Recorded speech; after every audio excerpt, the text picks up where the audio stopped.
பெற்றோர்களே, உங்கள் குழந்தைக்கு நீங்கள் ஆற்ற வேண்டிய கடமைகள் என்னென்ன என்று தெரியுமா? குழந்தைகளுக்கு நல்ல உணவு கொடுக்கிறோம், நல்ல Dress வாங்கி கொடுக்கிறோம், நல்ல பள்ளிக்கூடத்துல அவங்களை படிக்க வைக்கணும்னு ஆசைப்படுறோம்.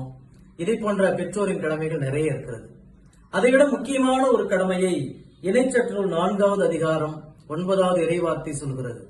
ஆண்டவர் வாழ்வில் செய்த நன்மைகளை, அவருடைய அன்பு செயல்களை, அவருடைய அற்புதங்களை குழந்தைகளுக்கு கற்பிக்க வேண்டிய கடமை இருக்கிறது.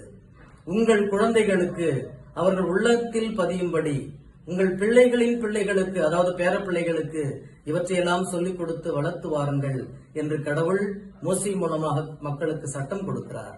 இந்த தவக்காலத்திலே நம்முடைய குழந்தைகளுக்கு நாம் நம்முடைய நம்பிக்கையை பகிர்ந்து கொள்கிறோமா என்று ஆராய்ந்து பார்ப்போம். நம்முடைய நம்பிக்கையை பகிர பல வழிகள் இருக்கிறது. அதையெல்லாம் இந்த தவக்காலத்திலே செய்து பார்ப்போம்.